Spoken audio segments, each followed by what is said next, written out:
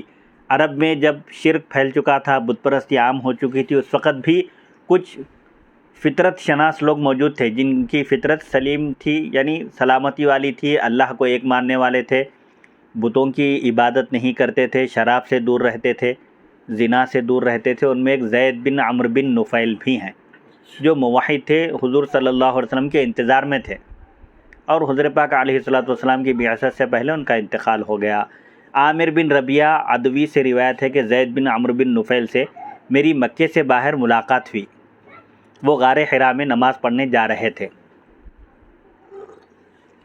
اس وقت ان کی اپنی قوم سے مخالفت کھل کر سامنے آ گئی تھی، کیونکہ وہ ان کے بتوں اور بت پرستی سے بیزار تھے۔ زید بن عمرو بن نفیل بتوں سے اور بتوں کی عبادت سے بیزار تھے۔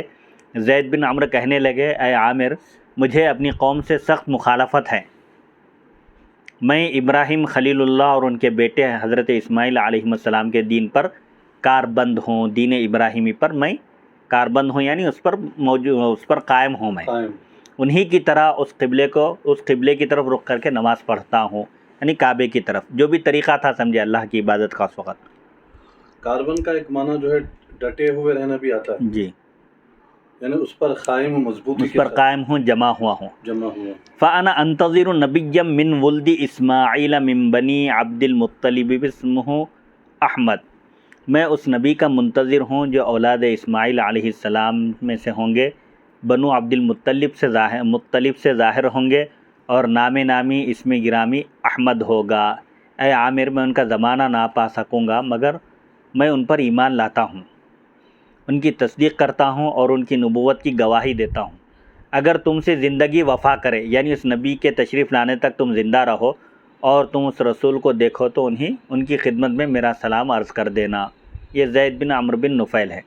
اے عامر، میں تمہیں اس رسول کا حلیہ مبارکہ بتا دیتا ہوں، یعنی ان کا ناک نقشہ کیسا ہوگا وہ میں تمہیں بتا دیتا ہوں، تاکہ تم پر بات مخفی نہ رہے، یعنی کوئی بات پوشیدہ نہ رہے، تم آسانی سے حلیے کو دیکھ کر پہچان سکو۔ میں نے کہا، فرمائیے، بتائیے۔ تو وہ کہنے لگے، وہ زیادہ پست قامت ہوں گے، نہ زیادہ دراز قد، یعنی لمبے بھی نہیں ہوں گے، پست قد بھی نہیں ہوں گے، میانہ قد ہوں گے، درمیانی قد ہوگا، بال زیادہ گھنے ہوں گے، نہ زیادہ کم.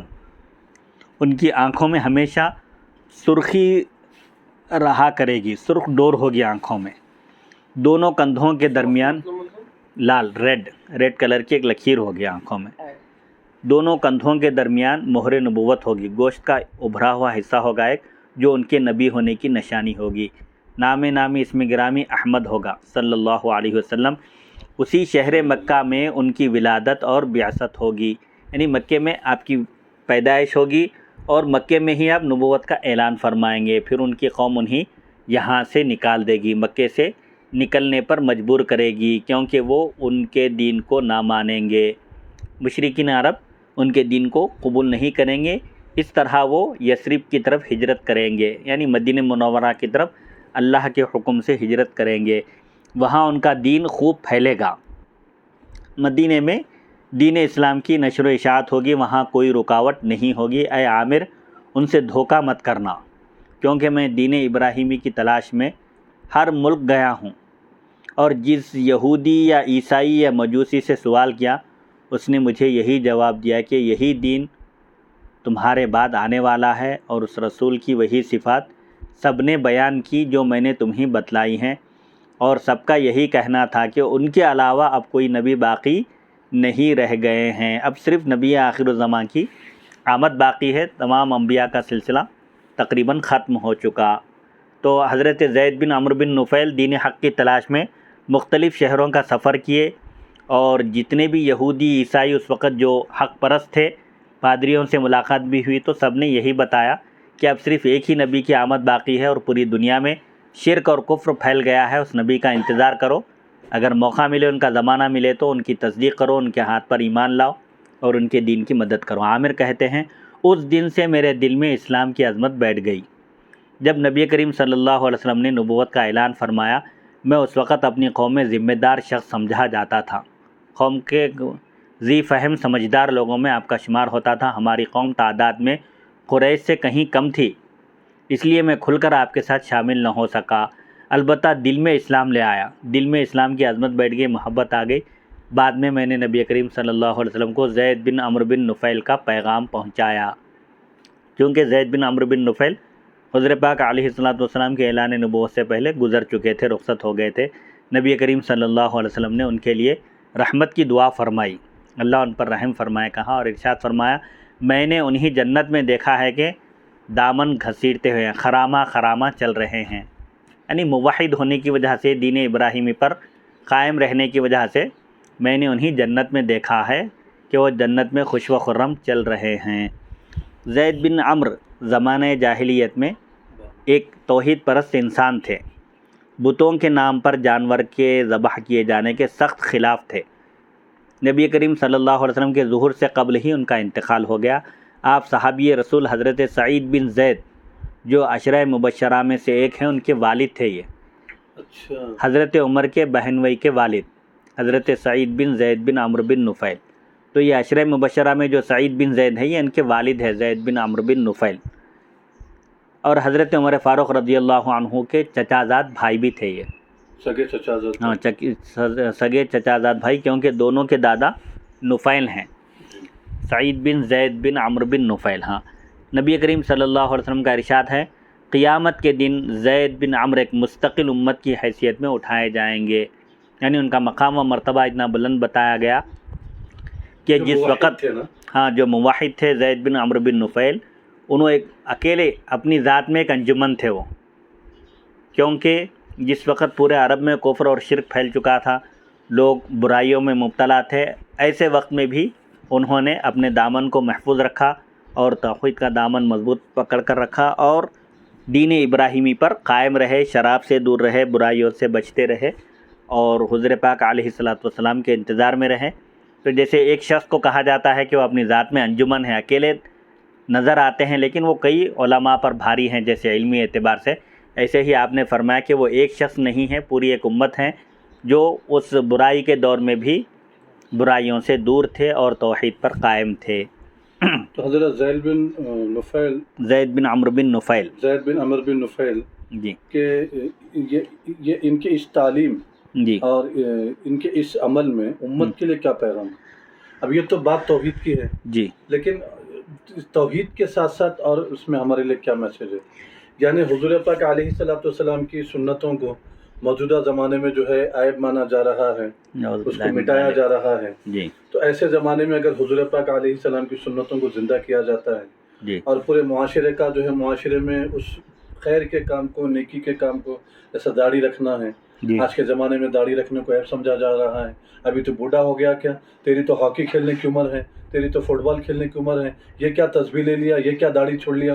اس قسم سے حبیب پاک علیہ السلام کے سنتوں کو جو ہے مٹایا جا رہا ہے، جی عمل کرنے نہیں دیا جا رہا ہے. جی تو ایسے زمانے میں اگر کہ حضور پاک صلی اللہ علیہ وآلہ وسلم کی سنتوں پر مضبوطی سے عمل کرتا ہے، جی وہ اسی زمرے میں آئے گا حضرت. جی حضرت زید بن عمرو بن نفیل کا پیغام، ان کی یہ حق کی تلاش تھی، ان کی زندگی کا مقصد، اسے ظاہر ہوتا ہے کہ ہر مسلمان حضور پاک علیہ الصلوۃ والسلام سے غائبانہ بھی محبت رکھے، عشق رکھے، اور آپ کی سنتوں کا احیاء کرے، زندہ کرے. کیونکہ حضور پاک علیہ الصلوۃ والسلام نے فرمایا کہ من تمسک بسنتی عند فساد امتی فلہ اجر 100 شہید. جو کوئی میری سنت کو مضبوطی سے پکڑے گا، سنت کو مضبوطی سے تھامنے سے مراد اس پر عمل کرے گا، میری امت کے بگاڑ کے وقت، جب امت میں بگاڑ آ جائے اور سنتوں کو ختم کر دیا جائے اور بدعتوں کو رواج دیا جائے، سنتوں سے پہلو تہی کرنے لگیں لوگ اور سنتوں پر عمل نہ کریں، ایسے وقت کوئی اگر میری سنت کو مضبوطی سے تھام لیتا ہے، یعنی اس پر عمل کرتا ہے، اس کا احیاء کرتا ہے اور اس کو لوگوں کے درمیان عام کرتا ہے، نشر کرتا ہے، تو اس کو 100 شہیدوں کے برابر ثواب ملے گا. سبحان اللہ، سبحان. اسی طرح جب برائی عام ہو جائے معاشرے میں، سوسائٹی میں، تو ایسے وقت بھی اپنے دامن کو بچانا، اپنے آپ کو محفوظ رکھنا، برائیوں سے دور رکھنا، یہ اس بات کی بھی حضرت زید بن عمرو بن نفیل کی حیات اور ان کے رویے سے اس بات کی بھی تعلیم ہم کو ملتی ہے اور یہ پیغام ملتا ہے کہ ساری دنیا میں بھی اگر کفر و شرک پھیل جائے تو ایک مسلمان کو اپنے ایمان پر، توحید پر قائم رہنا چاہیے، کیونکہ ایمان کی دولت سے بڑھ کر کوئی اور دولت نہیں ہے، اور نجات کا دار و مدار اور اخروی زندگی کا دار و مدار بھی ایمان کی سلامتی اور اس کی حفاظت پر موقوف ہے. شاہ روم اور ذکر نبی معصوم، جیسا کہ عنوان میں کہا گیا تھا کہ حضور پاک علیہ الصلوۃ والسلام کی تشریف آوری سے پہلے کاہنوں نے، نجومیوں نے، غیب کی خبر دینے والوں نے اور بادشاہان وقت نے بھی آپ کی تشریف آوری کی اطلاع دی تھی. ایک بادشاہ کا ذکر گزر چکا، شاہ یمن. اب یہ